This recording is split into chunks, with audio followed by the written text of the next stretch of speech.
Hello, everyone. Welcome to another episode of Film Seizure. My name is Jason Oliver, and I am joined by my two co-hosts, Chuck Moore. Hi.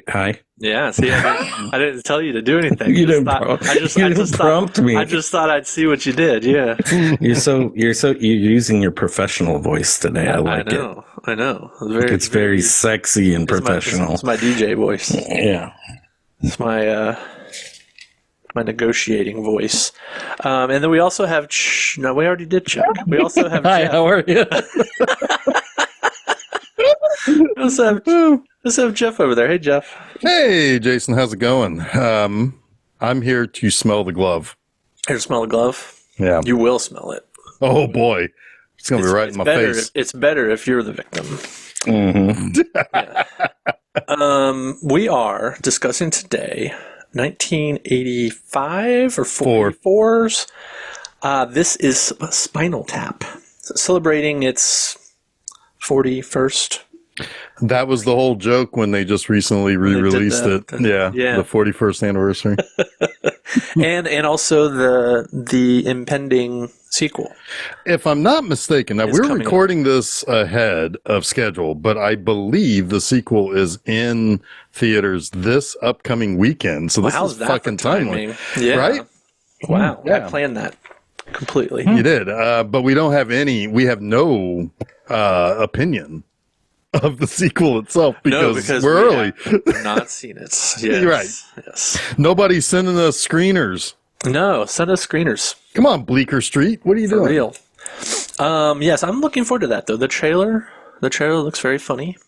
I mean, why not? I mean, if it has a quarter of how I feel watching this one, yeah, I'll be pleasantly entertained. I mean, Christopher Guest barely these are funny guys. Yes, and Christopher Guest barely misses. Yeah, right. Like I don't even know a time where he did miss.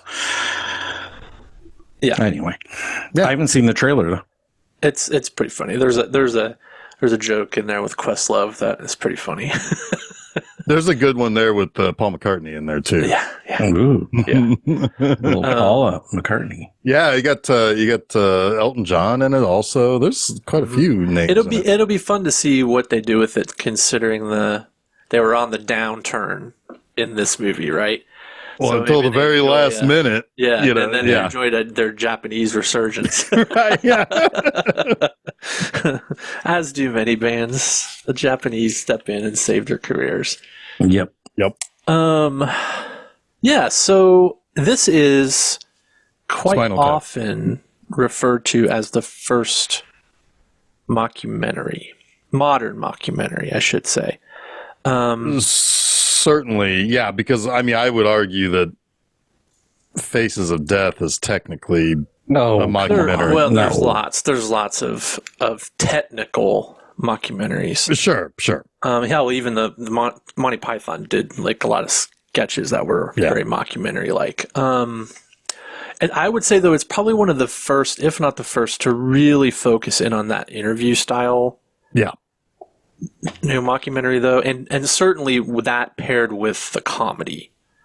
I mean, so much of our modern media has been influenced by this movie because of, I think, that format. There wouldn't be any Office without this. I mean, there you go. I mean, that's probably the biggest one in recent history. Yeah. Both of them, both overseas and ours. Yeah. Yeah. All over the world, really. I mean, that documentary, that show is, I think, in like 12 or more languages or something. Well, it seems like most televised comedies on NBC since The Office have been just another version of The Office in a different setting. Yeah, because you've got Superstore, Parks and Rec was one. The Abbott Elementary is another one that's popular right now. Yeah, and that one's on ABC, but still, yeah. I mean, it's the same. It's the same concept. It's just the same format. Yeah. Yeah. It's have crazy things happen. Have one character mug at the camera, and damn it if it's not kind of funny most of the time. Yeah, a lot of the time. I'm kind of a little bit over it. Sure, but it's become so ubiquitous. It's almost like you don't even notice it anymore that they're doing the gimmick. It's weird. Yeah. Well, in this movie, they're pretty clever about it too, which it gets overemphasized in the stuff that we watch today. In this movie, it is kind of wry, right? Which I think like the English version of The Office is kind of wry in that way. Yeah, absolutely. Because like the thing is like dumb Americans need to be told when to laugh. Right. You know, laugh tracks for in decades. A lot of ways, though, a lot of reasons why I kind of like that, the resurgence. Like what Office did was it destroyed the laugh track. Yes. And that I'm eternally grateful for. It's wonderful. And then they actually had a new resurgence of actual sitcoms that did away with the laugh track. They just let the jokes be funny. Like Modern Family, when it was Modern good. Family was, again, the documentary style. But it didn't have a laugh track, if I remember correctly. No, it did not. But I'm saying like beyond the documentary style. Gotcha. Actual sitcoms. Yeah. Like Brooklyn Nine-Nine is a good example. Oh my God, it was so funny. Yeah. Community, another example, right? Oh yeah, absolutely. And even, I mean, while it's not strictly a comedy, Ghosts on CBS, there's funny stuff that happens that does not rely on you knowing to laugh. And again, that was based on a British comedy. Yep. Yeah. Yep. But I guess like what they were really kind of riffing on in this was sort of like the rock documentaries, the rockumentary, as DeBerge calls it at the beginning of this, right? Oh, so good. Because you had a lot of those, like probably Last Waltz was one of them. Yeah. There was Back's probably another one. Let's see here. You got the rock documentaries such as The Song Remains the Same, 76, The Last Waltz, 1978, follows the similar 1978 All You Need Is Cash, which is the Ruddles. Yeah. I remember when that came along. Some money. Oh, yeah. But the Ruddles, that was, mostly Python guys. Yep. Yeah. Riffing on the Beatles. Yep. So, yeah, I mean, so real quick, I wanted to say, because Chuck, I don't know if this was mentioned in the episode last week or if it was mentioned after we stopped recording. You said you hadn't seen this movie for at least like 30, 35 years. Right? Oh, yeah. It's been since the 90s. I don't remember when the last time I watched it was, but it was definitely VHS. So early 90s, I guess, probably. At the most recent early 90s. Yeah. Yes. And it was hysterical. I loved it. Yeah. It's this was one that Jason, when was the last time you saw this movie? Not long ago. I want to say it was on Criterion Channel sometime in the last few years. Okay. And I watched it on there. But it has not been very long since I've seen this. Okay. Yeah, because the last time I saw it would have been probably 2018, 2019. The Flicks Brewhouse played it. And I was like, oh, I haven't seen this in a long time. But it's one of those movies you haven't seen in a long time, but you know all the jokes. Yeah. And they're still funny. Most of them, yeah. There were still some that, like, it's one thing that I was struck by is of all the things that were influenced by this movie, the thing that really stuck out for me the most on this watch was Flight of the Conchords. Oh, for sure. Oh, 100%. Sure. I thought of them every moment there was an interview. Not even the songs, like when they were just in interviews. And Nigel and Michael McKean, what's his their interactions. St. Hubbins, their interactions are very Brett and Jermaine. Yeah. Yes, I agree with that. Well, and then you had like the interviews with their road manager in the office, and it's like, it's Murray. Yeah, it's Murray. But no, I think, and this is going to be in the description of this episode. It's going to be on the, like the little blurb that I always put on the website. If you go to the filmseizure.com to listen, I think that this is one of the best comedies ever made. Now, do I think it's necessarily the funniest? Not necessarily. I mean, Airplane, Naked Gun will always be funnier to me than this. But I think that what makes this so great is that it is really like the definition of timeless. Yeah. Yeah. I mean, sure, maybe the music is a little dated and the style of that kind of heavy metal, hard rock like kind of person. Yeah, the glam rock type of personality. But I think this is a pretty damn timeless concept that they're kind of poking fun at. And the idea of fame, the idea of aging fame, and that sort of stuff. And in some ways, it still feels relevant, like making fun of that type of band. Well, somebody takes themselves way too seriously. Also, yeah. Go ahead, Chuck. Sorry.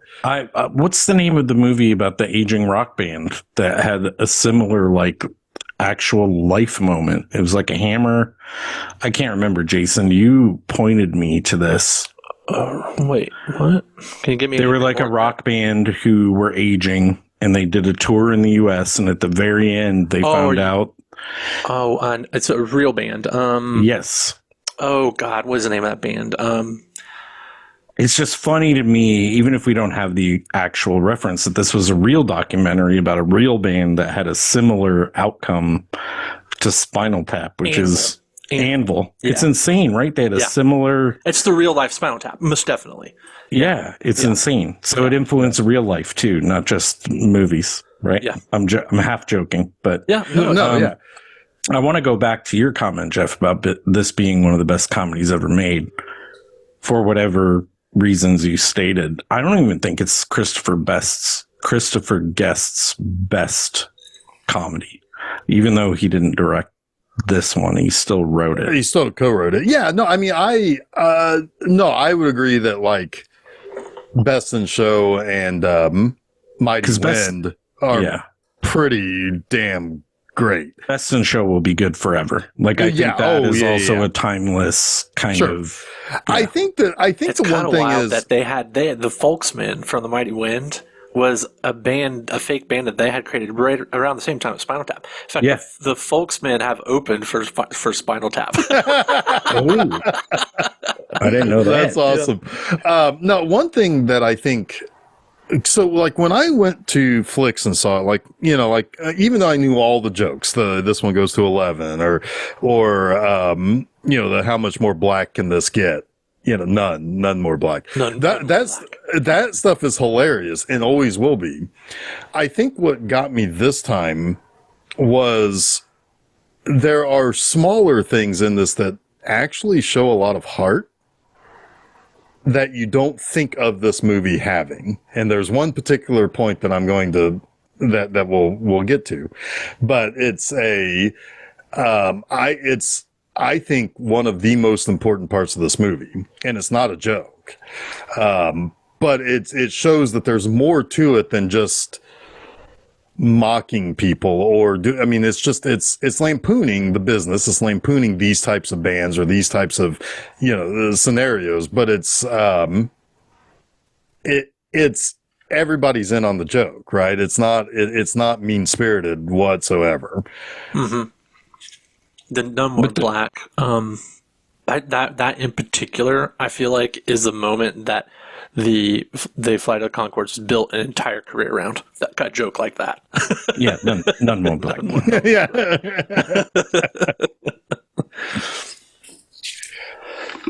So yeah, Jason. Cameos everywhere. Oh yes. So Jason, you selected this. Yeah. And was it just because you had just recently seen the trailer? I saw the trailer for the sequel, and Susan suggested it. She was like, "You should do Spinal Tap," and then she's like, "I want you to do it because I want to watch it again." And then she didn't watch it. She puzzled and listened to it. She's like, "Well, I can just listen to it." I was like, "But there's a lot of visual comedy in it. Like, a lot. Like you won't get any of the Stonehenge jokes." Oh my god! So you were puzzled while she was puzzling. I like it. I was like, what? Like, Angela Houston designs a 18-inch Stonehenge that two little people dance around. Oh my god, that's so good. That was dangerously in danger of being trampled by dwarves. So Jason, what's the kind of take us through basically what happens here? All right. What we have is a filmmaker played by Rob Reiner, who is the director of the movie, but he is playing a fictional director named Marty DeBerge, I think. Marty DeBerge, yeah. Marty DeBerge. And he is, he's kind of a super fan a little bit. He doesn't ever like fanboy out on them, but he's a fan of the band. He talks about seeing them in 1966. Yeah, seeing them at their peak and their heyday, and then he decides he's gonna follow the band on their upcoming U.S. tour. And he does. So that's you're in, right? He introduces it. He says, "All right, we're going to do this. We're going to do that." And I discovered, I forget what it was, like the tales of a band and their art, but I discovered a lot more.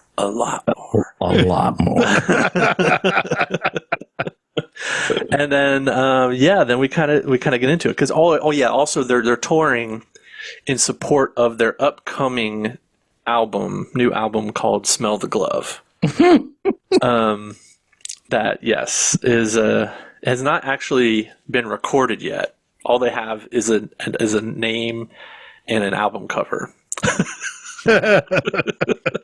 Which did the album cover ever get shown? I don't think it did. No, it was just because it's just the black cover. That's all they show. Yeah, that's all. My brain has the cover. Oh yeah, my brain. Well, funny story about that because there is a real life controversy that seems very similar to what the cover of "Smell the Glove" is, and we'll talk about that here in a few minutes. Is it Sabrina Carpenter? Yes, it is. Yep.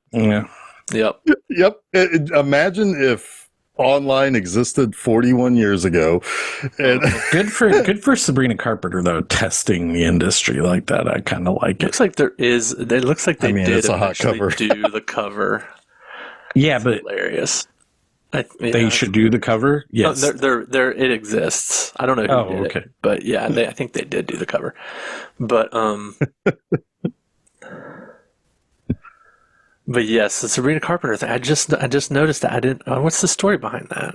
So it's she has a new album coming out, and it's called "Man's Best Friend," where she's playing around with the concept of being dragged around by her hair in a kind of in a playful sexual way, and feminists online went fucking bonkers. Yeah.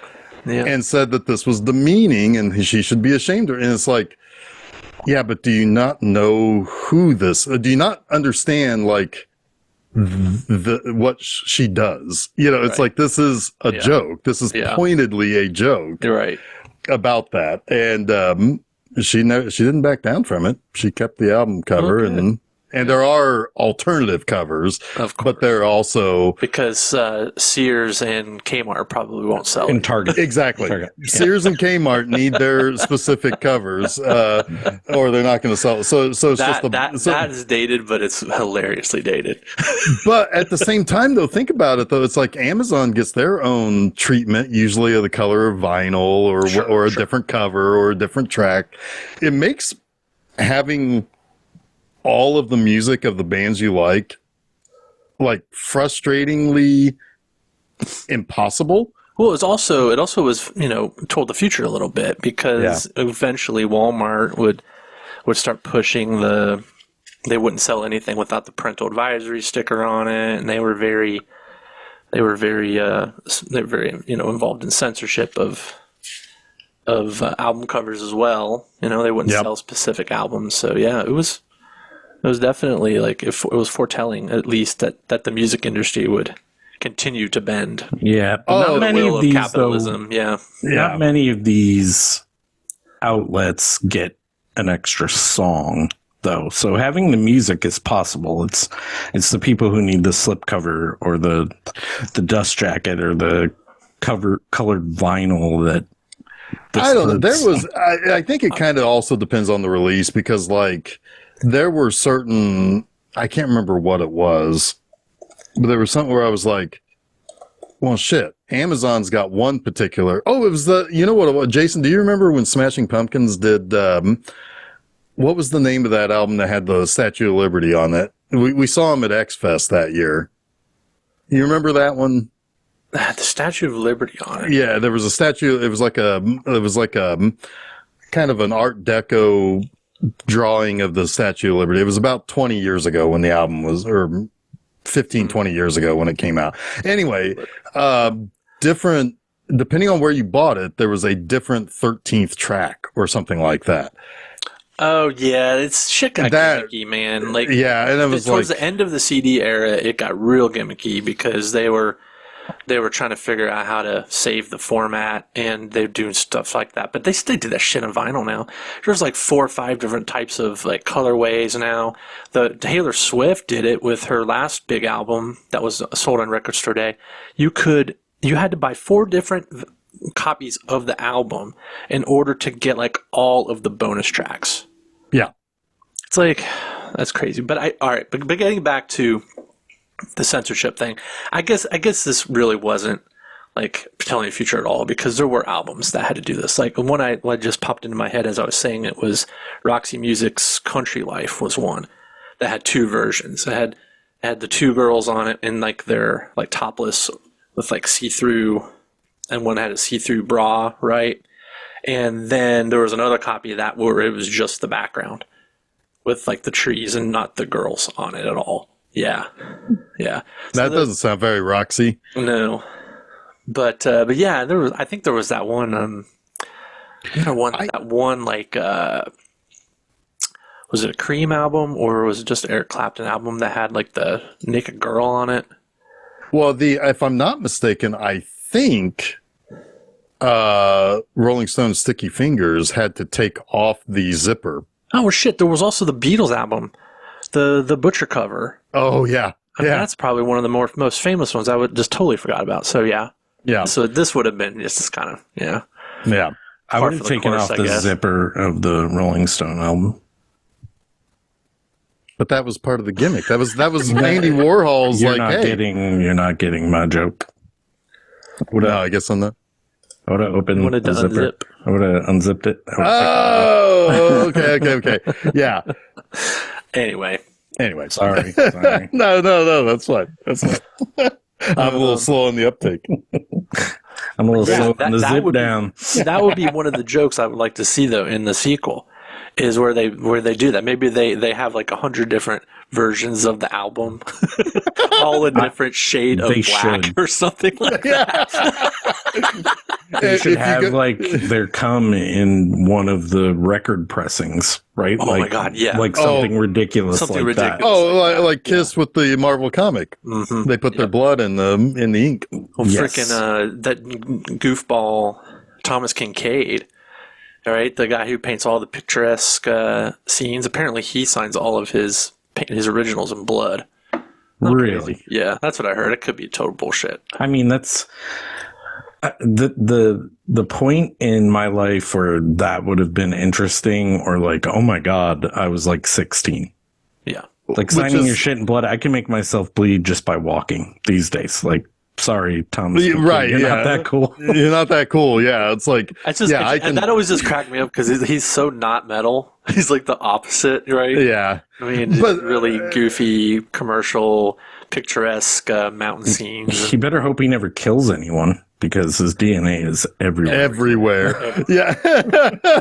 Well, Chuck brings up a good point though, because like the question is, who does Spinal Tap like appeal to in the world of this movie? Because Marty asks about why, like, you know, your fans seem to be primarily white men. And, you know, boys, I think boys, white boys. White boys. And you know, and it's like they feel like they have to say, well, but we're not raised. I mean, we say love your neighbor. We don't really say love your neighbor, but we say it's there. It's there in the song, you know, and it's like Sex Farm or something. The Concord's like description for sure. Yeah. Oh yeah. And when Harry Shearer is talking about the evolution of the band and having 2 visionaries and that they've evolved, the music has evolved, and now they're doing songs like Sex Farm. Yeah. It's a very serious. Oh yeah. Sorry, he's so good in this. Like as the George Harrison. Mm-hmm. really, like, or the Ringo Harrison. Yeah, I guess he is kind of an amalgam of Ringo Harrison, but that, I mean, I don't even know if it's the best joke in the movie, but the fucking drummer dying constantly is hilarious. Every 2 times I've watched this, or 3 times I've watched this movie, it's like, it's the consummate joke. Like, it's just funny. So yeah, that is kind of part of that initial, because they kind of give a quick little, like, who were the members of the band, or what was the history of the band, and it's like they started off as kind of like a skiffle band, and they were the Originals. But then they had to rename themselves because they found out there was another band called the Originals, so they called themselves the New Originals. And then the Originals changed their name to the Regulars, wasn't it? Yes. Yes. So then they became the original. Then they couldn't go back to the Originals. They just like so they become what, the Thamesmen? The Thamesmen, yeah. That song, the way they play "Give Me Some Money" when they show that, yeah, fuck it, like. That has to be the greatest mockery of the Beatles. It's fucking great. Ever. Oh, yeah. Did you notice who the drummer is? Yeah. It's Ed Begley Jr. Ed Begley Jr. Yeah, it's Ed Begley Jr. Yeah, Steph was dying. So funnily, Steph watched this and she really liked it. Well, she's a big fan of Christopher Guest mockumentaries. Go ahead. That lines up with. Had she seen this before? No, she'd never seen it. Wow. Okay. I mean, that lines up with what I said about this being one of the greatest comedies ever made. Yeah, I mean, there's no way you can't watch this movie and not be happy. Oh, it's 80% so of the time. Yeah, I mean, I would even say, again, the stuff that's not so pleasant is still a pleasant watch. I mean, this is such a nice, but it is kind of sad at times, but not in a demoralizing sad. So I think that goes with what you're saying. It moves like that kind of ebb and flow of a movie. Yeah. There are peaks and valleys that the characters have to kind of work around. Yeah, but yeah, she was only listening and not watching. The only groan I heard from Susan was when Fran Drescher shows up. Oh, well, I thought that was going to annihilate Steph, too. Hey, she didn't say anything about it. Leave Fran Drescher alone. She's like a fucking badass in the SAG-AFTRA with her, and she's an awesome person, but she can't get past her voice. Yeah. She's been annoying in many instances in her life, but she's not in this, really. No, she's fine in this. She's fine in UHF, and she's a badass on the picket line, so... Yeah, but I won't diss Fran Drescher the person. Definitely not. No, I'd take Marissa Tomei first every time. Mm-hmm. Oh well, yeah. Mm-hmm. I mean, but that's a comparison you can kind of make, especially with their 2 main characters. Yes. At that time in the early 90s. Yeah. Yes. Yeah. Yes. So Ed Begley Jr. is John Stumpy Pepys. And he dies from a bizarre gardening accident. Yeah. And the police say it's just best not to ask questions about what happened. Okay, so I'm going to ask the first hard-hitting question of the night. Did they kill their first 2 drummers? I know I'm joking about Stumpy this. Joe, but... I think Stumpy Joe died in a bizarre sex act. Because he's the one who died on someone else's vomit. Well, yeah, that was the second one. But you can't. That's the second one. That's Stumpy Joe. You can't really dust for vomit. You can't dust for vomit. No, can't do it. But somebody probably vomited into his mouth and killed him. Exactly. Like, do we know who? It's like, well, you can't really dust for vomit. It's but Stumpy Pepys, I love that all of the drummers have a different nickname than their actual names. They have a middle nickname. Yeah. Yeah. Like Peter James Bond. Right. Yeah. Like, did you... Right. Go ahead. But yeah, Stumpy Pepys, his gardening accident, I have a feeling they were all drunk or stoned or something and an accident occurred that had something to do with probably like a gardening hoe. I would have 100% a hoe. 100%. Or maybe like one of those really long claw rake things, not like a rake, but like those little... The three-pronged, yeah. Like something a trident got bent over. Yep. Yeah. Yep, and that ended up like in the back of his skull or something. but yeah, he died. And then Eric Stumpy Joe Childs died choking on someone else's vomit.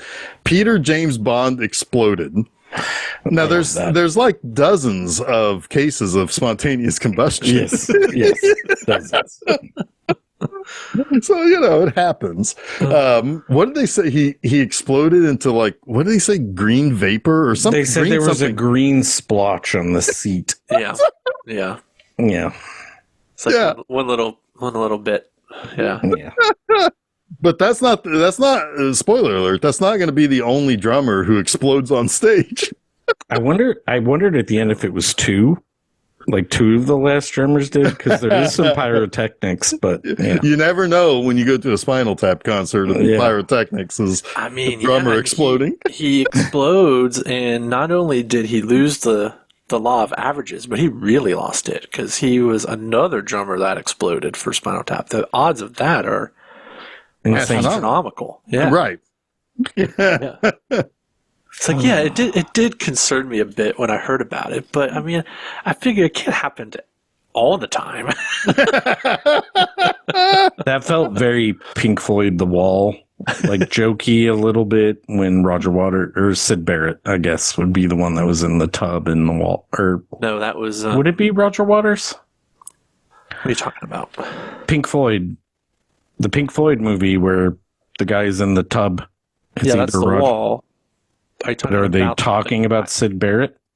But are you talking about the actual guy? No. Oh, okay. The reference to the musician. It's either Syd Barrett or Roger Waters, one or the other. It's probably Syd Barrett, yeah. Yes, because they're talking about his... Yeah.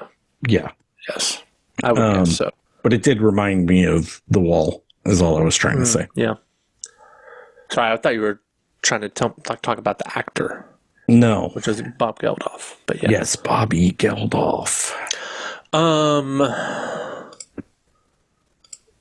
But oh man, so yeah, they they arrived so excited to be on the U.S. tour. What airport is this? Is this LaGuardia? It's like, no, this is JFK. New York. They're just so excited. Oh, and who's the guy, the limo driver? Bruno Kirby. He shows up. Yeah, Bruno Kirby. Yeah, he gets pissed because they don't adhere to his standard of. Don't want to hear stories about Frank Sinatra. Right. God, that killed me. Just rolling. He's like, they don't understand what he's been through. Yeah. Which is kind of a funny juxtaposition because they've probably been through way more than Frank Sinatra. And the funny thing is at that time, in the 60s and 70s, particularly 60s and 70s, there were a lot of non-fans of rock and roll comparing rock and rollers to Frank Sinatra in those very annoying, you don't know what that's about, and it's like, right, shut the fuck up. It's like, that's Frank Sinatra. He's like the king of the fucking music scene. It's like, I'm sure he's got plenty of, I'm sure he's survived well. Yeah, he's doing okay. Yeah. Sinatra's like the mafia of the music business in a lot of ways. So yeah, he's fine. Yeah. And that was a commentary on particularly kind of New Yorker, Italian New Yorkers would be the long haired weirdos are nothing compared to Sinatra. So yeah. Yeah, protect your own. Yeah, I guess. Sinatra, famously known for needing protection. Yep. I mean, what's cultish behavior? We've seen this. Yeah. Yeah, I mean, it's also generational too. Yep. Very protective of our music. It was good music. This music is trash. Yeah, I don't understand the hibbity jibbity that's going on right now in music. So true. So it's trash. Trash. Yeah, it's trash. Nobody has had it the way that Billy Corgan had it growing up. At least they don't understand the suffering. At least he will tell you about that it. Might be on true. Roller coasters. Yeah. Yeah, he's been tortured by roller coasters all his life. He's still trying to recover from his teenage years. Oh, Billy.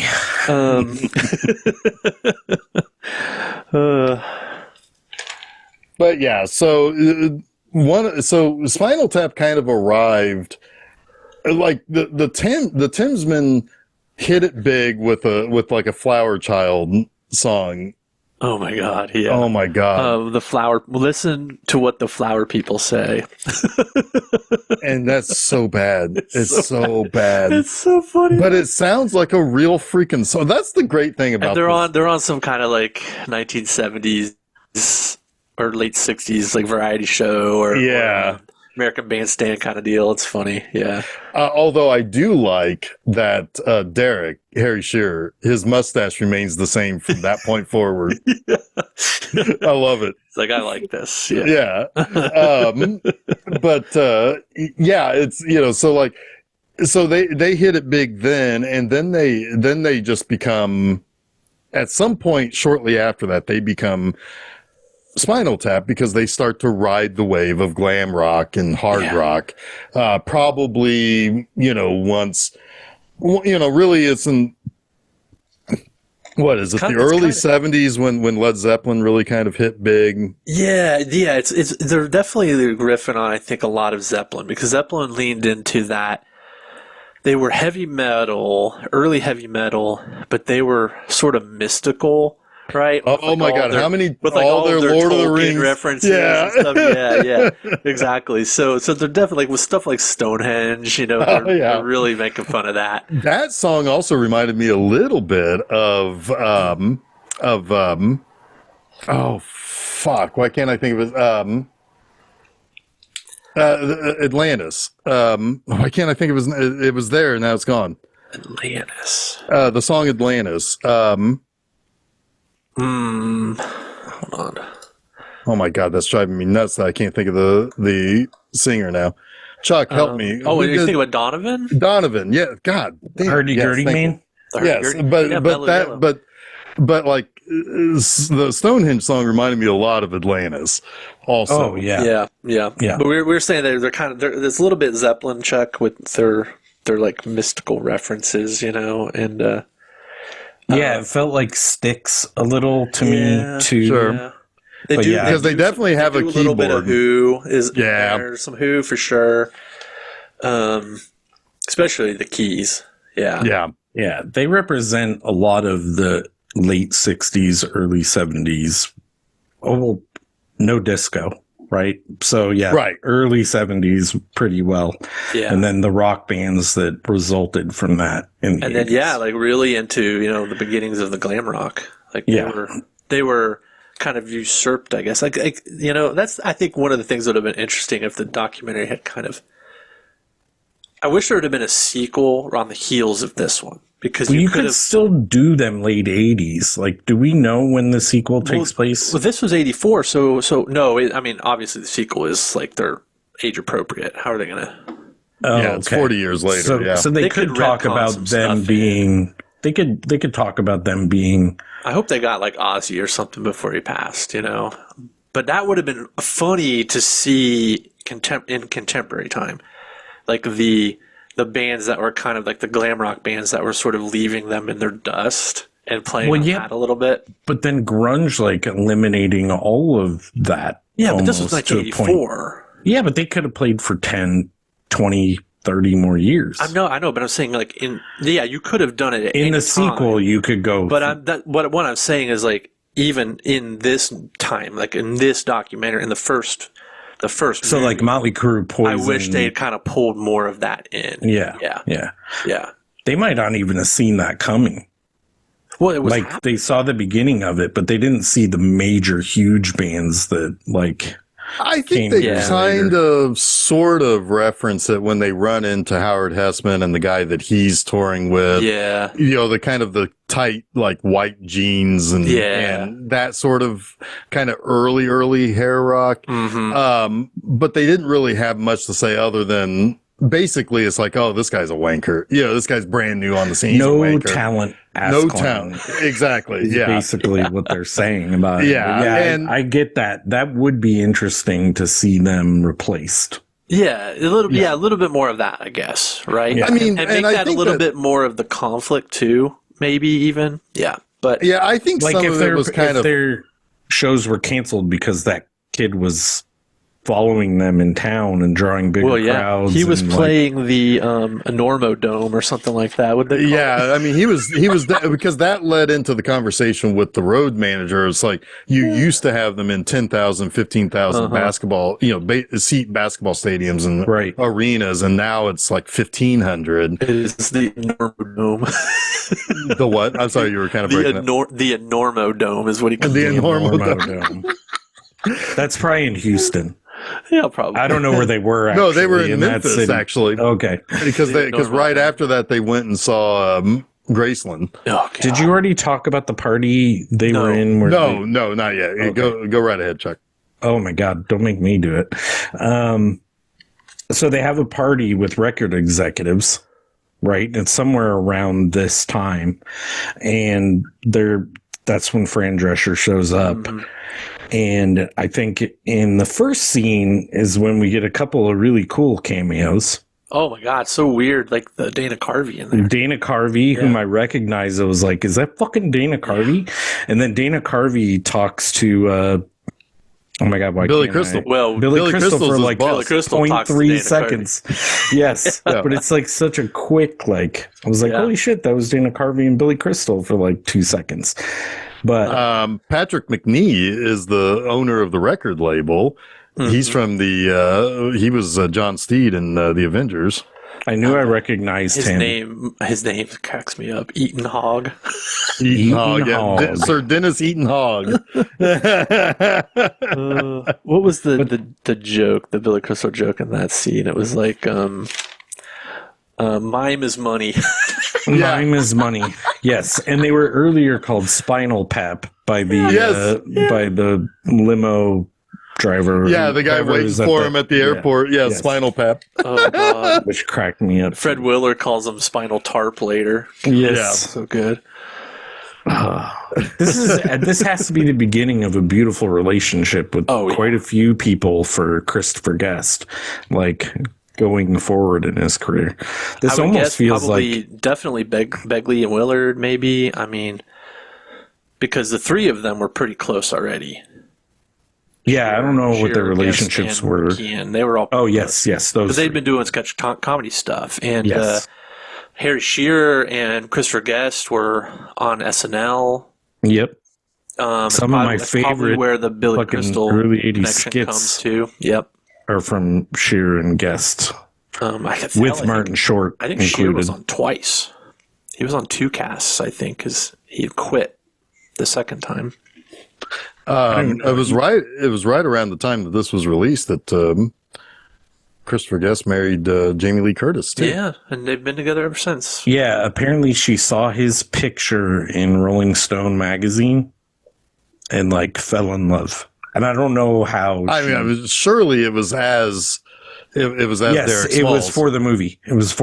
So he's probably shirtless, in tight pants. Well, he does wear the bondage outfit on stage. Yes, so he doesn't have a cucumber in his pants. Did that joke felt very X-rated Beatles to me, didn't it? That felt like something like a Ringo physical comedy moment in Help or something. But yeah, would never go there. But what's funny is that the guys all knew what was about to happen because he's going through the metal detector and he's like, oh, it's my keys, and he takes the keys out of his oh, it's my belt buckle. He takes and then but they're all kind of giggling behind him. Do it. Yeah, because it's not just cucumber; it's a cucumber wrapped in aluminum foil for whatever reason, so it doesn't juice on them. I guess. I guess. No, but it also will make the thing go off. But yes, of course, I thought it was going to be a cock ring joke because I'd forgotten the joke. But it's so much better. It's so much better as a cucumber wrap. But it's just that he throws it on the table, and the other woman picks it up. So Stephanie at this moment Well, before this moment, actually, like we see him playing bass at one point, and Harry Shearer is just hilarious in every moment. Every moment. Where I he's love it when playing. he's smoking his pipe. Yes, he's so good. But he's playing a normal bass, and then the second time we see him in a show, he has a double bass, like a 2-neck bass. And she noticed when he had the 2-neck bass, she's like, he has something in his pants. She just starts fucking dying laughing. I'm like, I missed it. And then he pulls this cucumber out. I'm like, you were right. I mean, and also the 2-neck bass cracks me up because basses you don't have a 2-neck bass. No, and she also said at that time, she's like, please tell me his basses get more ridiculous the more times you see him, which would be a very Zucker, like Abrams joke for sure. He'll have the triple decker in the new one, I bet. Oh God, I hope so. I hope he has one with the keyboard and then two basses or something. Would be fantastic. But it's also a glockenspiel. Yes, because certainly their keyboardist is dead by now. Oh yeah. I don't even know what I was sent to talk about. I went off on like it doesn't matter. The party. That's that kind of movie. I mean, it's, the party. Yeah. Dana Carvey, Billy Crystal were there, but over two parties with Fran Drescher, they're told eventually that their record cover, which is a woman in a dog collar being forced to smell a glove by the owner of the glove, who is also holding the leash. Yeah. The leash, that it's feminists hate it. It's sexist. He's like, we're not sexist. What is the joke there? He's like, it's not sexism. I don't even remember. But he misunderstands. Christopher Guest misunderstands the word. Well, and also it's like because Ian, their manager, is like, well, you should have seen what they wanted instead of the glove. Yeah. So the record wasn't being promoted in New York when they showed up. Yeah. And they're like, definitely in the next city, which we didn't want to oversaturate the market. Yeah. Yes. We don't want to oversaturate the market. Philly is a much better rock and roll town. Philly, you're going to be great in Philly, but the record isn't even out. They don't even have a single. I don't even know when they record it. Like, is it recorded when they're in the studio? I think they're working on it. Yeah, in the studio. Yeah, because they do stop in the there's that one stop they make at the studio because certainly during the course of that tour was when Sex Farm releases, and that's when it gets big in Japan. In Japan. Because I think the other maybe that's they're going to be their single, but I don't know, whatever. But they I think it might have been from the last album, because I do think that they had an album called Sex Farm. Was the last album they put out, maybe? But I could be also conflating that with the fictional history. What I was going to say is they got canceled in Boston, but that's okay. It's not a big deal because it's not a very big college town. Yeah. Not at all. Not at all. Nope. It's a good Murray moment there. Yeah, so then they go to New York. The album doesn't, there's no press about the album there, but Philly's the next stop. They do a little bit of a show there. They show like a little bit of the stage act there. And I love how much their stage show changes throughout the course of this is where all your money's going to, buddy. It's like, this is why you can't get like these elaborate ideas through, because you keep changing the presentation. Well, I think it's kind of like, it's very theatrical metal, right? So I think every song just has a different stage setup. Yes. Then there also seems like every song is the curtain riser song too. I mean, in their minds, they're all hits. I mean, right? Yeah, I guess so. Yeah. I mean, why would you can't shortchange them any one over the other, right? God, yes, it's like a pop show. It's like Miley Cyrus or Taylor Swift, or every show has a production. I mean, it's like Alice Cooper. Every song. Or Alice Cooper, yeah. Yeah, I mean, it's very, very much like that. I was just trying to relate to modern audiences. Yeah, well, they're not Rob Zombie, so they're stupid. They don't understand what it takes to put your wife in everything. Anyway, when they do the rundown of their albums though, and like the recent reviews, that cracked me up. Oh like God, their album Shark Sandwich with shit sandwich. What was the shit sandwich? What was the one that they were like, oh, that one's actually pretty good? What was the one review where like, no, we hadn't heard that. That one's pretty good. That was pretty the one they good. hadn't heard. Yeah. I can't remember. Intravenous de Milo. That's a pretty good one. Oh yeah, that was well because he says that over the course of 18 years since he saw him in 17 years since he saw them perform in 1966, they had released 15 albums. Yeah. So like the regular King Gizzard and the Lizard Wizard over there. For sure. I think it was 12 albums, but that's still a lot. It's still a lot. Whatever it was a lot. Yeah. Oh, man. But yeah, so the one scene that I think it's the best scene in the movie. It's Artie Fufkin. Yeah. I mean, Artie Fufkin. All the names are great. Artie Fufkin is hilarious. Yeah. I didn't realize you 1 second. I didn't realize how much Paul Schaefer was in the scene. Yeah. Yeah. Like he's literally in the scene. Like to me, for many years, he was just fucking Dave Letterman's dude. I had no idea that he was in the scene. Unimportant, unrelated to what you were saying, Jeff. Go ahead. But no, the best scene I think it's one of the interview scenes, and Marty is asking Nigel and David what their first song they wrote was. Oh my God, so good. They're thinking back to like, oh yeah, we wrote this little skiffle song like when they were 10 or something, 9 or 10. And like they're trying to remember the song and then they start singing it. And you realize, like, again, it's one of those little things that I look for, right? But you realize like there's something in there, like in the way that they're talking about it and the way that they look, where it's like, that was nice. Why can't we do that more? You know, it's like you can almost see like they're chasing a trend that they don't really believe in. Yeah.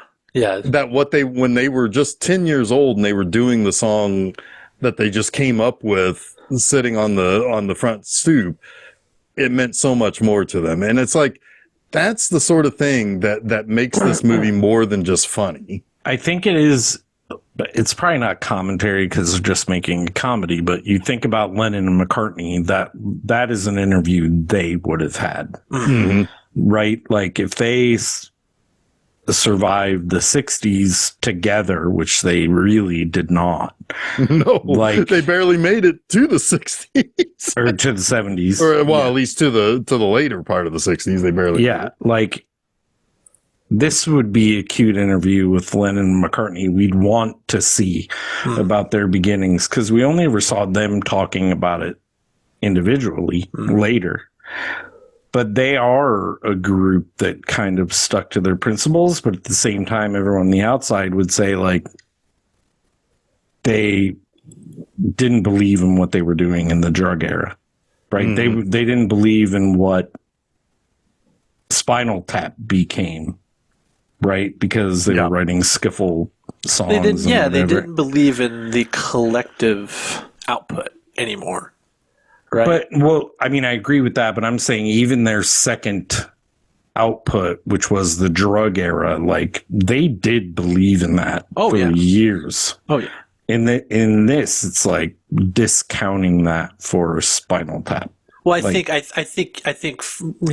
I see what you're saying, but I do agree with what Jeff's saying to this in the sense that it's not where their creative impulses are want to take them anymore, right? Like they are doing what they're popular for rather than evolving as Spinal Tap. So because they ask Nigel about, is he able to express his art? And he's like, well, yeah, I do. And he's only kind of half-heartedly expressing this, that he can do that in his solos, right? But there's definitely part of him that that isn't maybe necessarily fulfilled artistically anymore. And I agree with that. And they've gotten away from, the things that Jeff said that they enjoyed, like how they used to make music. I agree with that, and I agree with Jeff, and I think I read it a little differently because I think they could have kept on that like pop-centric way they were writing music in the beginning instead of turning into this metal band with cock rock and whatever. But it could have just been like the weird heavy prog album, that hit, which was right. Stonehenge, probably, because that's the one that everybody's always yelling for in the crowd scenes. It's like, play Stonehenge. I wish I knew. No, we're not going to fucking play Stonehenge.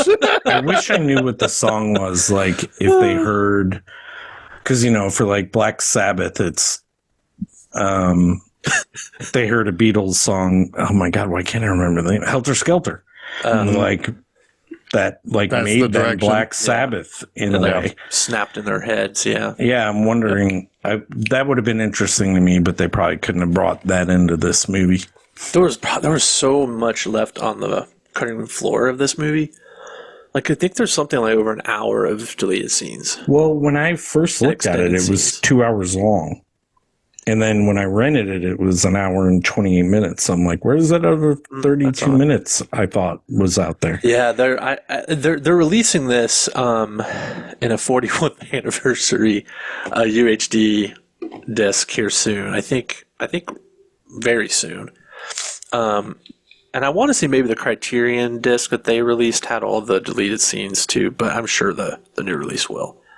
I almost bought the digital because I was like, I didn't have a copy of this. I was like, I got to rent it for $6. Might as well buy the digital, but then I held off. I was like, no. I did do that. I'll probably buy the disc when it comes out because it'll have all that stuff on it. It'll probably have a retrospective on it. I'm sure it'll have lots of features. I just watched it on Pluto. I almost did, but it was freezing. I don't think I have Pluto, but I thought when I looked it up on Pluto, it was still like you had to rent it. No. Oh, well. I bought it for $14.99 versus renting it for $6. So I won't have the extras, but that's what I did. Oh, happy to own it. Yeah. But no, I just find that scene where it's like, I think, Jason, you're right. It's like probably that Stonehenge album was the one that hit in the early 70s, and it was probably experimental. And it was just like, okay, well, I guess we have to do this forever to stay popular. And and it's like, in a little bit of a way, it's kind of it's kind of like you lose a little bit of your soul in that, because it's like, well, we did something we wanted to do and it was great that it worked out, but that's not really who we are. And you kind of get that sense that some of those roots, those kind of skiffle and in a sort of way, pop rock origins was really what they really would have wanted to do. That's what I was saying. And they never got to make Saucy Jack. They never got to make Saucy Jack. I would have watched Saucy Jack. You're a naughty boy, Saucy Jack. Yeah, their musical about Jack the Ripper. I hope that's come out by, that's what's happening in. It would be so great if they revisit Saucy Jack in the sequel. Yes. Like, I mean, I love Jack the Ripper. I don't love him, but I love the idea and that whole like mystery. So more Jack the Ripper, please. Give me Saucy Jack in the sequel. But give me some money also. Yeah. The 4K UHD is being put out by Criterion, and it is out now. As of this recording, not as of this recording, it's not, but as of this release of this episode, it is out, available. And there are 3 audio commentaries, a new conversation between Rob Reiner and Patton Oswalt, featuring outtakes, alternative takes, and abandoned subplots. So all the deleted scenes you can shake a stick at. All here, coming to you in glorious HD. Beautiful, useful. But how clear are the dwarves? Well, how big is the Stonehenge? Well, that too. I got a napkin that said 18 inches. And John get used to it, by the way. So weird.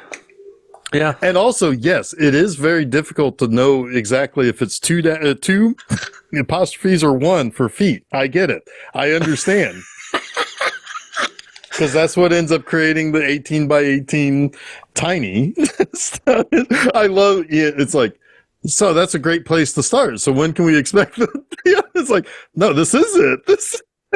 His like meltdown after they call him out on it just absolutely cracks me up. Like I love that, like how normal it is for people, like when he's with the woman, he's like, this isn't obviously not what we want. Right. Then he's with the boys. He's like, that's what you drew on the napkin. He's like, he's always them. like, yes. Yeah. He's always the one who has to deliver the bad news in the most palatable way. For every one thing that goes wrong, there's 100 things that go right. Yeah, right. So are we playing Stonehenge tomorrow? No, we're not fucking playing Stonehenge. Can I ask a practical question? Fuck the napkin, by the way.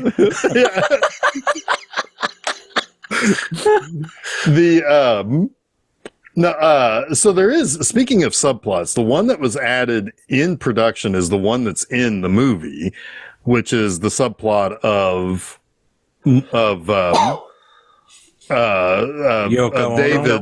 David's girlfriend Janine showing up. And there is some kind of sweetness there too, right? Like you can tell he really likes her, and it's like there's like a legitimate relationship there, but it does get in the way of the band. I want to play the game. Can I just go back and play? They got a new game. I want to go play it.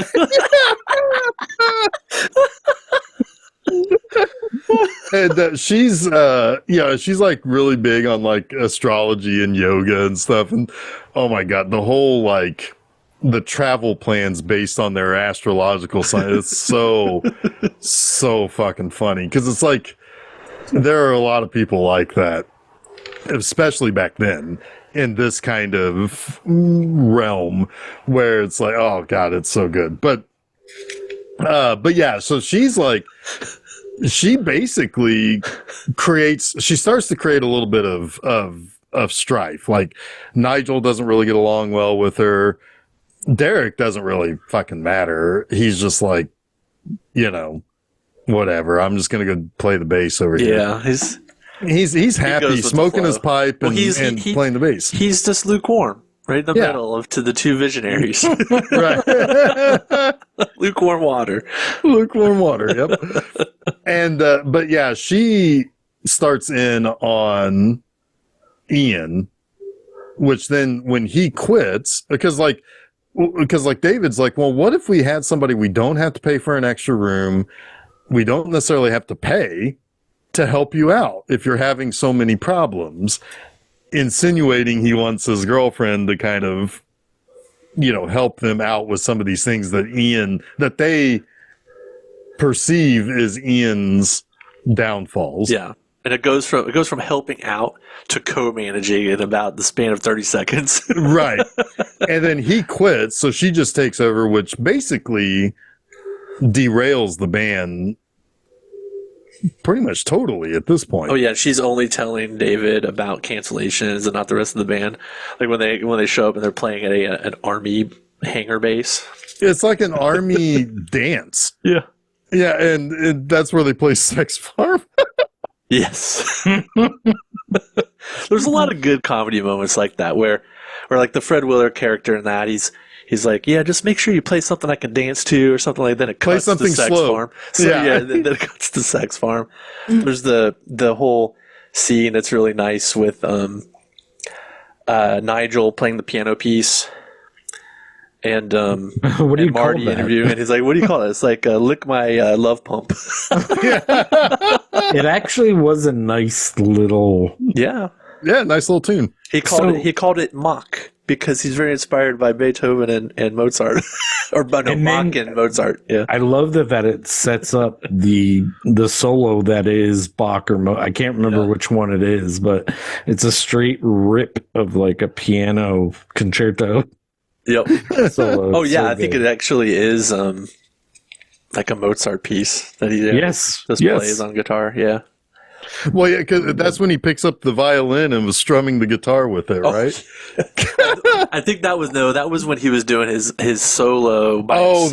That's when he's talking about expressing himself. Terrible, and it was just like pulling all different stuff up on stage, and he's playing his guitar with his violin. And his foot, the one that was on the Yes, That's right. and his facial expressions when he's playing like every time he would like kind of throw his head back, and it's like it just doesn't. There's no rhyme or reason. There's no tune to this. Yes, but what's great about that is that he is like the musician you think is on the cusp of discovering something that's awesome. But right? every like, time these people do everything until they find something that works. Yeah, but he's never gonna find something. No, because he gets to the cusp of finding something great, and then he takes the wrong turn. Yeah. Look, my love pump has potential. I mean, maybe with the new title. I know it's good. It's very good. I thought it had potential. Maybe it needs a rebrand. I also like Derek's Jazz Odyssey. Oh yeah. Hope you enjoy our new direction. Oh yeah, and the guys in the dozen people in the at the it was like an amusement park. It was some kind of little amphitheater, somewhere. Well, it was an amusement park because it was like there was going to be a puppet show too. Oh, but the puppet show got the top billing, and it's but there's like 12 people. Tap. There's like 12 people there listening to Spinal Tap, and like 2 of them in the front are giving the thumbs down to the Jazz Odyssey. Oh yeah, we've got a bigger dressing room than the puppets. So good. But yeah, so eventually, because Janine is not doing anything better or different. Well, it's certainly not better. It's certainly different and not better than Ian. Nigel walks. Yeah. And like right in the middle of Sex Farm. Right in the middle of Sex Farm. They're soon to be big hit. He just drops his guitar. Walks off. Yeah. And like death stares David. Janine. Oh, David, yeah. yeah. David tells then her on the way out. Yeah. And David tells Marty, it's like, yeah, well, we've had a lot of different band members. We've had what's he say? How many people they've had in the band? A lot. It's a lot. Yeah. It's like we've had like 20 people in the band, and it's like I can't believe that you're treating it like that. He's like, and so this is when they go to the amusement park, and the new jazz incarnation of Spinal Tap. Oh man, Jazz Odyssey. Just the way he's said, and they're not called Spinal Tap anymore. They're called what are they called? I don't know. They changed their name. I can't remember what it is. Like Spinal something or Tap something. I can't remember. But anyway, yeah. I hope you enjoy your new direction. But then this is when Derek and David kind of have a conversation about it, and they're like, "Well, now we've got all this time to do whatever we want. We can discover all those old projects that we put on the shelf, like Saucy Jack." And essentially, it's freedom. It's like people would envy us. It's like I envy us. I envy us too. But yeah, that's on the last day of the tour. They're having like a little party. It's surprising, how big of a place you can get on such short notice. It's just the roof of a fucking hotel, know. It's not easy to pull this together. Another Beatles reference. On the roof. Yeah. On the roof. Yeah, the roof. Yeah. Shit. And and this is when they, it's like, well, we got one more show to go, and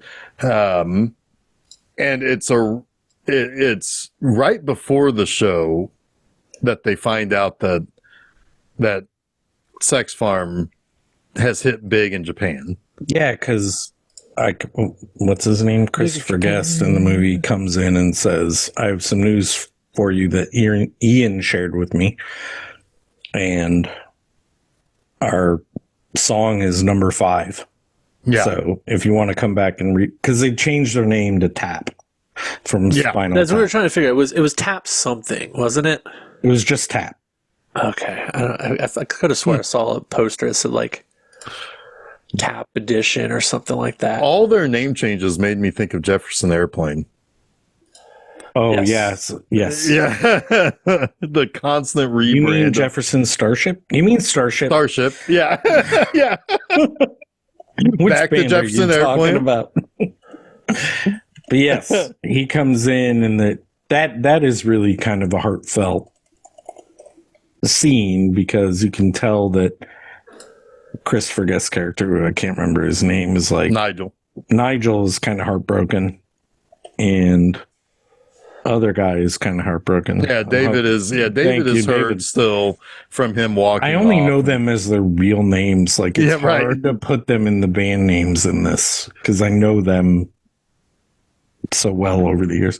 But anyway, it is kind of heartfelt, and they get on stage, right? This is what you're about to talk about. Yeah, they get on stage just as their Tap version, because he still isn't coming back yet, and he's kind of watching on the side of the stage, and David you can tell they're invigorated playing. Like obviously the news of their song being huge in Japan, or big in Japan, is a big deal to them. Yeah, and they, like you were alluding to, they invite their previous member back on stage to play guitar. Nigel gets like David kind of nods his head for Nigel to hop on stage.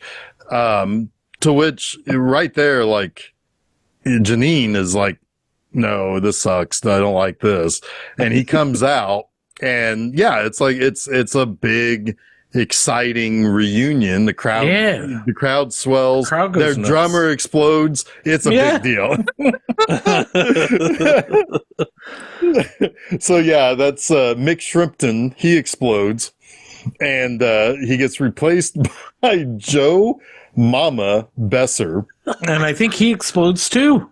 Well, possibly, yes. I think he does. and the Japanese cheer that on. Yes. But it transitions over to them playing in Japan, to a big stadium. Everybody is like, they're all in love with the music again, and the band. And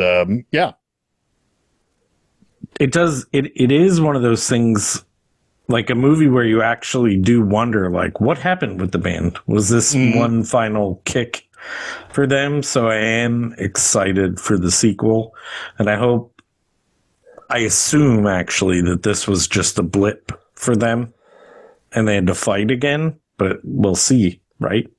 Yeah, I mean, it's kind of interesting, because you have this real life history of the band that came in between then and now, right? I mean, they actually toured as a band.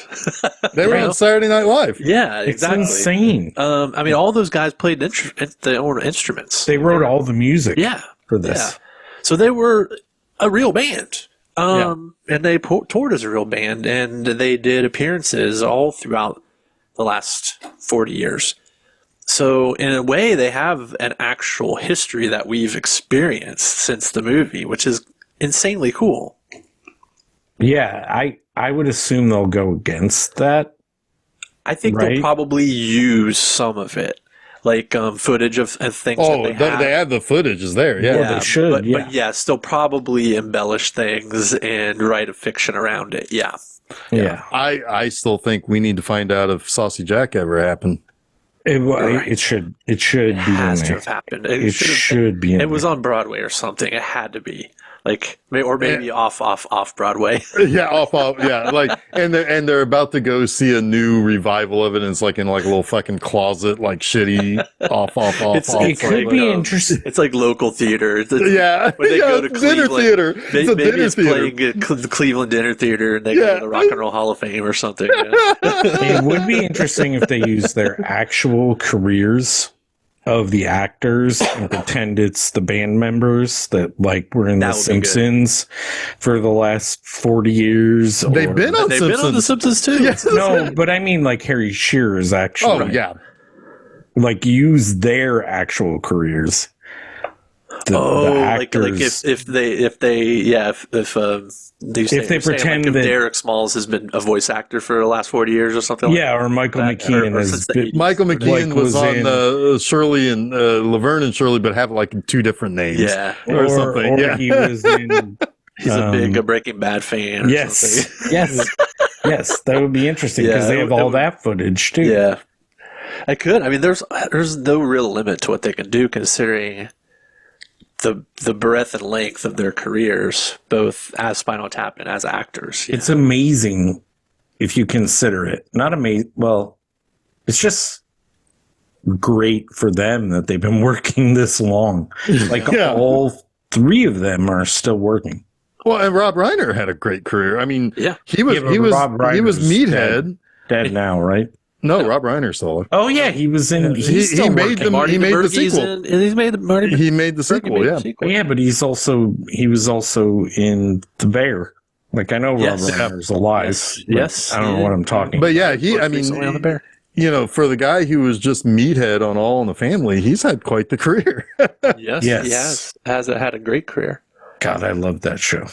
All in the Family. Yes, I love it. It's one of those classic. So many people miss who the actual. That's what I love about it. Yeah, it's more telling on some of the viewers than it is the show itself. Yes. Yeah, exactly. But no, he's been a very active filmmaker. Yeah, I don't know why I thought Rob Reiner had passed. I just saw him like a week ago on a television episode. I'm just an idiot sometimes. I just saw him in the trailer for Spinal Tap 2, The End Continues. I haven't seen that. I need to watch the trailer, but good pick, Jason. This is a good movie. Hard to like focus a conversation on. Yeah. But still, well, I think it's a really good movie, and like it like falls in line with those. Like it really is like this is what Christopher Guest is going to be doing, and you're going to like it for the next 20, 30 years. Yeah. And I mean, I think the thing is about it too is that when I said that it seems really timeless, Chuck, I was kind of hoping to hear that your kids had watched it too, but they did not, and I don't know that they would like this. They like Best in Show though. Yeah. Okay. This is like media, I think, that even though it's farce is still offensive to the younger kids. I could be wrong, but even the jokes about like putting a woman in a collar or not, like well received.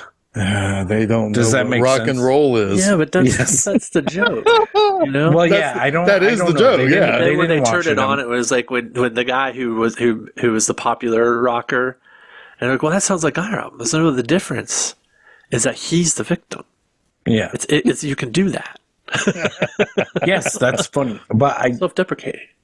I'm making an assumption here. I could be wrong. Well, we all know that the younger generations are weird about some of that stuff now. Yes. Who was the hotel clerk? He looks really familiar. The guy who told them that they it was at 7 o'clock. Hang on a second here. I'm trying to figure out. Trying to look and see if I can. I thought he was familiar too. Yeah, he was definitely. In this. I can't. Archie Hahn was the room service guy. Yeah, I don't know. I don't know who it was. Oh man, seeing Spinal Tap's roadie Moke when he had to come out to pick Christopher Guest up from like doing the backwards bend. Oh, to do the spin? Yeah. Oh God. Well, it turned out to be a spin. Well, yeah, I think he was supposed to be kicking the floor to do a spin, but he couldn't move. He couldn't move.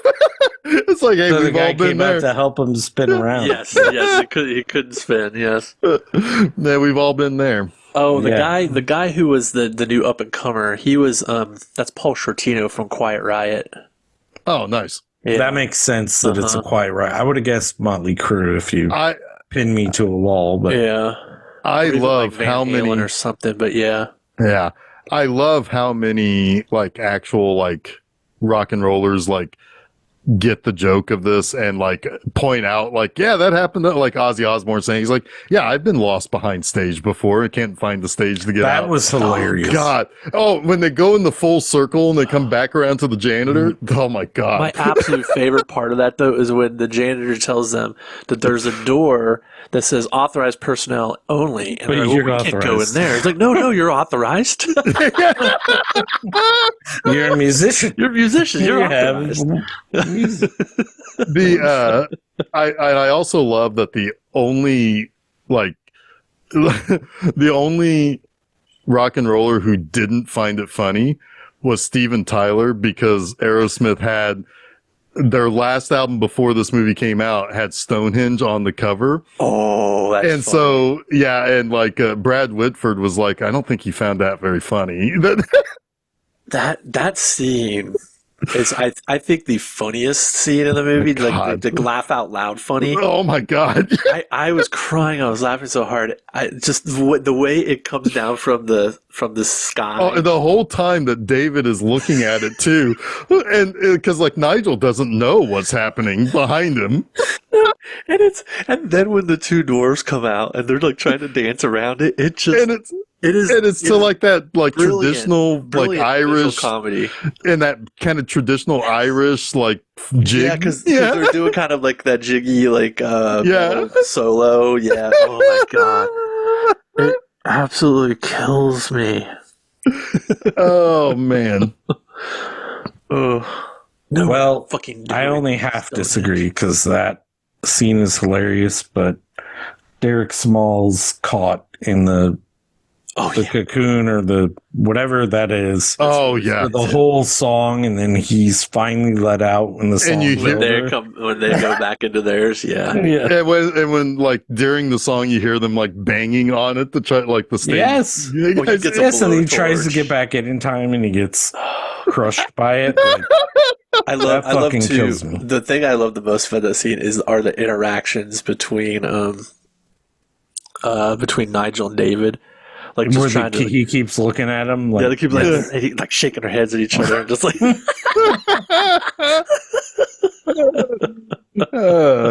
it's really but good. at least it wasn't Tiny Bread.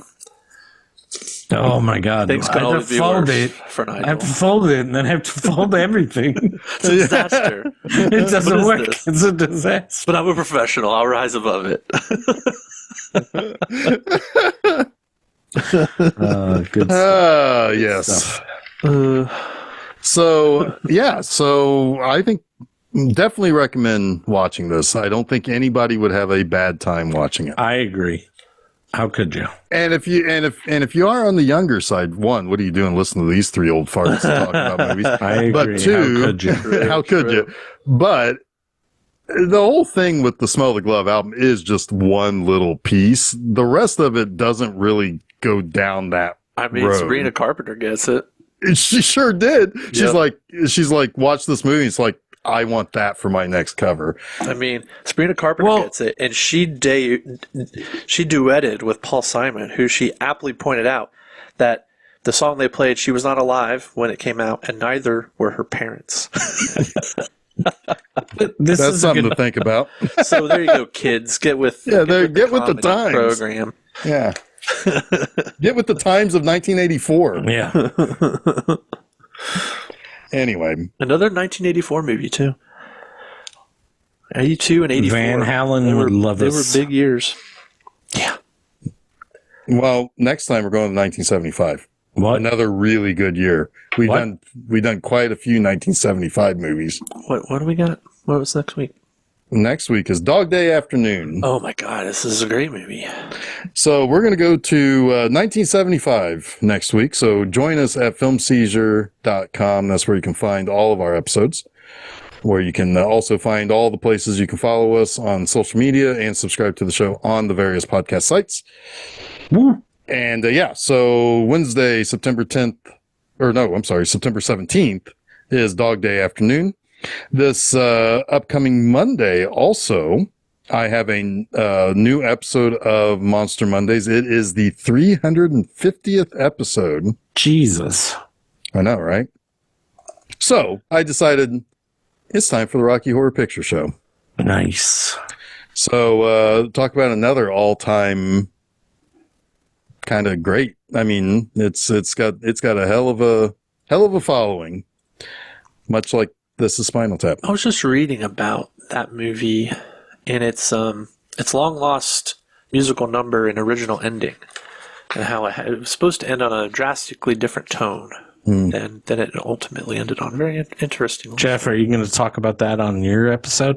Not especially, no. I talk mostly about the fandom around it and nice. My kind of, from an outsider's point of view, the perception of why I think that speaks to so many people. Maybe on your 700th episode you can speak. I'm going to be dead by then. I feel like that's not one that's going to hold up for a lot of this generation either. Oh, I disagree. I think it's so? as strong as ever. I don't know.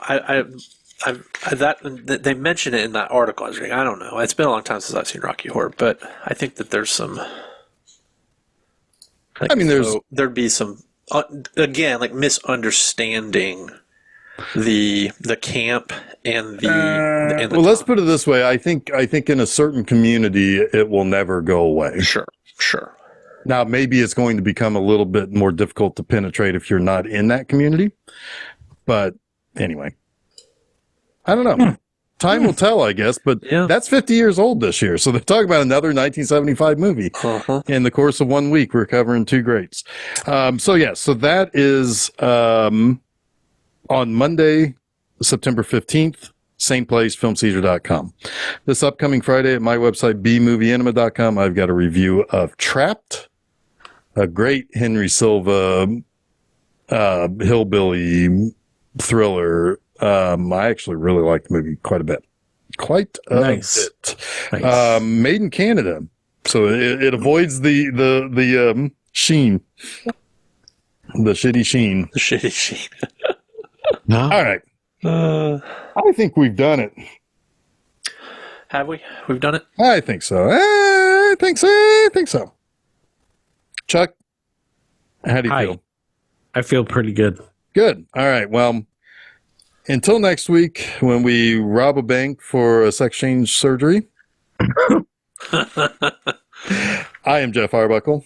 I'm Chuck Pufty. I'm Jason Oliver, and this episode goes to 11.